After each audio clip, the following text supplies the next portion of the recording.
जय हिंद दोस्तों। आपके अपने परिवार द शिवा एकेडमी में मैं आप सभी का स्वागत करता हूं। तो आज की हमारी टॉपिक है मेरे दोस्तों भारत का भूगोल। तो आज हम भारत के भूगोल से संबंधित प्रश्न करेंगे जो प्रत्येक परीक्षा की दृष्टि से महत्वपूर्ण है। और यदि आप हमारे चैनल पर नए हैं तो हमारे चैनल को सब्सक्राइब करें, बेल आइकन की घंटी को प्रेस करें और हमारे सेशन को शेयर करें। तो आइए चलते हैं हम अपने पहले प्रश्न पे। आज का हमारा पहला प्रश्न है दोस्तों, प्रसिद्ध लैगून झील चिल्का किस राज्य में स्थित है? पश्चिम बंगाल, आंध्र प्रदेश, ओडिशा, तमिलनाडु। तो इसका हो जाएगा मेरे दोस्तों सी, ओडिशा इसका सही है। तो चिल्का झील कहाँ स्थित है मेरे दोस्तों? ओडिशा में स्थित है। आइए चलते हैं अगले प्रश्न पे। प्रश्न नंबर 2, भारत में ताजे जल की सबसे बड़ी झील बुलर झील किस राज्य में स्थित है? हिमाचल प्रदेश, उत्तराखंड, उत्तर प्रदेश, जम्मू कश्मीर। तो इसका है दोस्तों सही आंसर डी, जम्मू कश्मीर। आइए चलते हैं अगले प्रश्न पे। प्रश्न नंबर 3, लोनार झील किस राज्य में स्थित है? ओडिशा, राजस्थान, महाराष्ट्र, उत्तराखंड। तो इसका हो जाएगा दोस्तों सी, महाराष्ट्र इसका सही है। आइए चलते हैं चौथे प्रश्न पे। चौथा प्रश्न दोस्तों, विश्व प्रसिद्ध खारे जल की झील सांबर किस राज्य में स्थित है?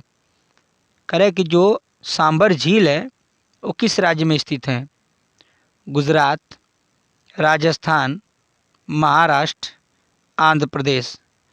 तो इसका हो जाएगा दोस्तों बी, राजस्थान इसका सही होगा। आइए चलते हैं अगले प्रश्न पे। प्रश्न नंबर 5, कोलेरू झील किस राज्य में स्थित है? केरल, आंध्र प्रदेश, तमिलनाडु, ओडिशा। तो इसका हो जाएगा मेरे दोस्तों बी, आंध्र प्रदेश इसका सही होगा। आइए चलते हैं अगले प्रश्न पे। प्रश्न नंबर 6, भारत में प्रथम बहुउद्देशीय नदी घाटी परियोजना का निर्माण निम्न में से किस नदी पर किया गया है? गोदावरी, कावेरी, दामोदर, कोयना। तो 6 का हो जाएगा मेरे दोस्तों सी, दामोदर नदी पर प्रथम बहुउद्देशीय नदी घाटी परियोजना का निर्माण किया गया है। आइए चलते हैं अगले प्रश्न पे। प्रश्न नंबर 7, भारत की सबसे बड़ी बहुउद्देशीय नदी घाटी परियोजना कौन सी है? दामोदर घाटी परियोजना, भाखड़ा नांगल परियोजना, हीराकुंड परियोजना, चंबल घाटी परियोजना। तो इसका हो जाएगा मेरे दोस्तों बी, भाखड़ा नांगल परियोजना इसका सही होगा। आइए चलते हैं अगले प्रश्न पे। प्रश्न नंबर 8, मचकुंड परियोजना किन दो राज्यों की सम्मिलित परियोजना है?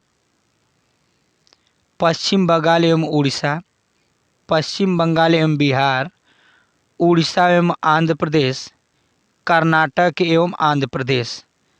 तो इसका हो जाएगा दोस्तों सी, ओडिशा एवं आंध्र प्रदेश इसका सही होगा। आइए चलते हैं अगले प्रश्न पे। प्रश्न नंबर 9, पेरियार जल विद्युत परियोजना किस राज्य में है? मेरे दोस्तों कह रहा है कि पेरियार जल विद्युत परियोजना किस राज्य में है? कर्नाटक, केरल, तमिलनाडु, आंध्र प्रदेश। तो इसका हो जाएगा बी, केरल।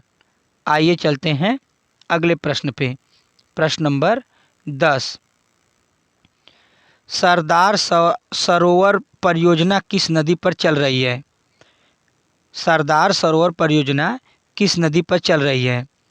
ताप्ती, गोदावरी, नर्मदा, कृष्णा। इसका हो जाएगा सी, नर्मदा नदी पर। आइए चलते हैं अगले प्रश्न पे। प्रश्न नंबर 11, रिहंद परियोजना से किन राज्यों की सिंचाई होती है? गुजरात और महाराष्ट्र, उड़ीसा और पश्चिम बंगाल, उत्तर प्रदेश और बिहार, केरल और कर्नाटक। तो इसका हो जाएगा सी, उत्तर प्रदेश और बिहार इसका सही होगा। आइए चलते हैं अगले प्रश्न पे। प्रश्न नंबर 12, भारत में सबसे ऊंचा जलप्रपात कौन सा है? सिमसा जलप्रपात, होंगे नक्ल जलप्रपात, क्लोस्ट्राल्म जलप्रपात, जोग जलप्रपात।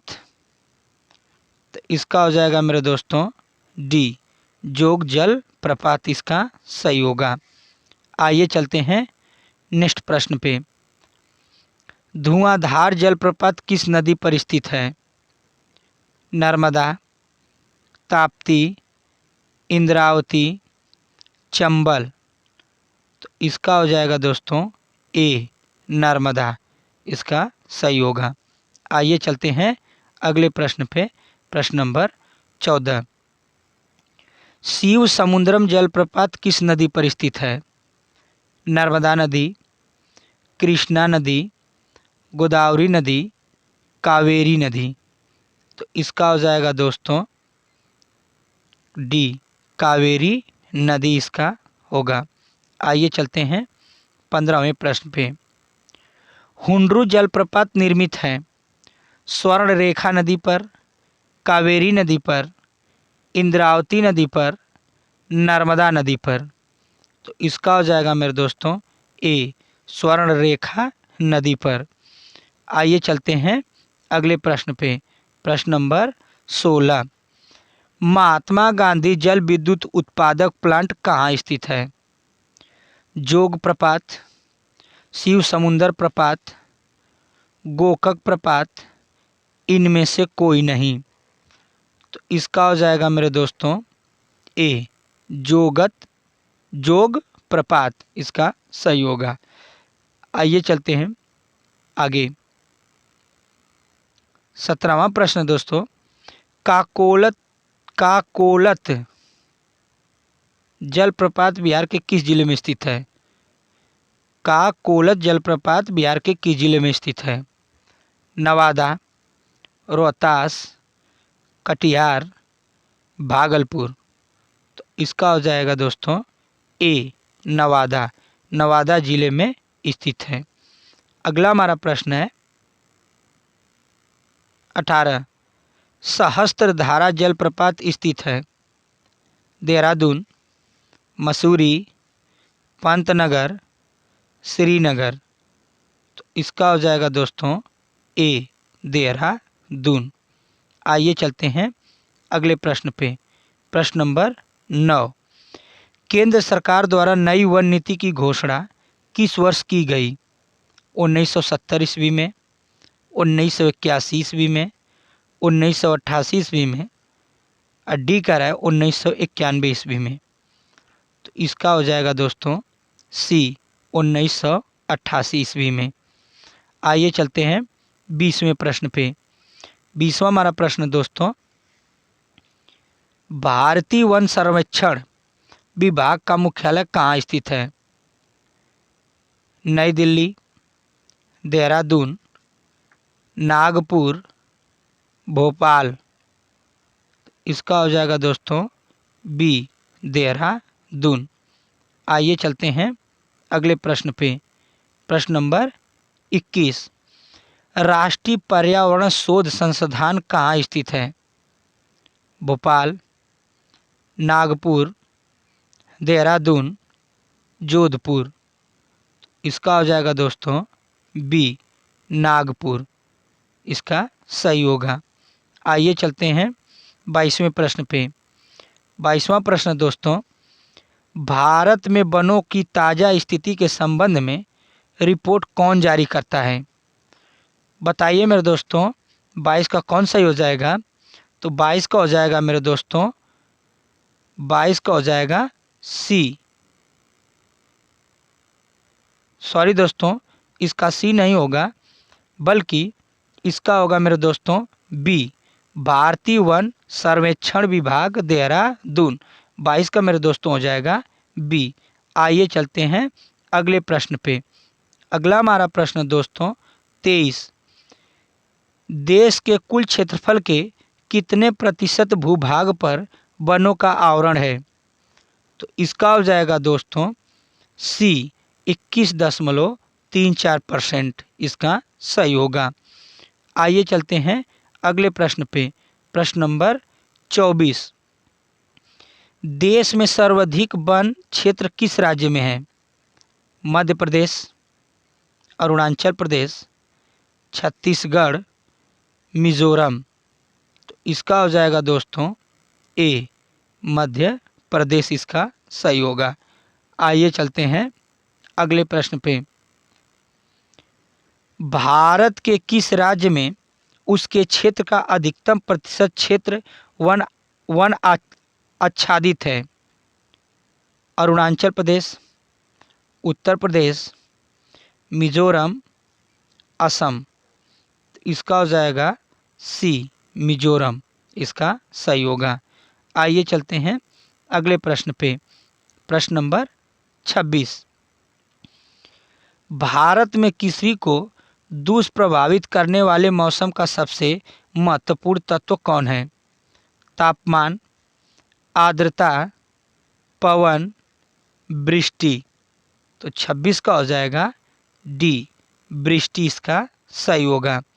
आइए चलते हैं अगले प्रश्न पे। प्रश्न नंबर 27, नकदी फसल में सम्मिलित नहीं है?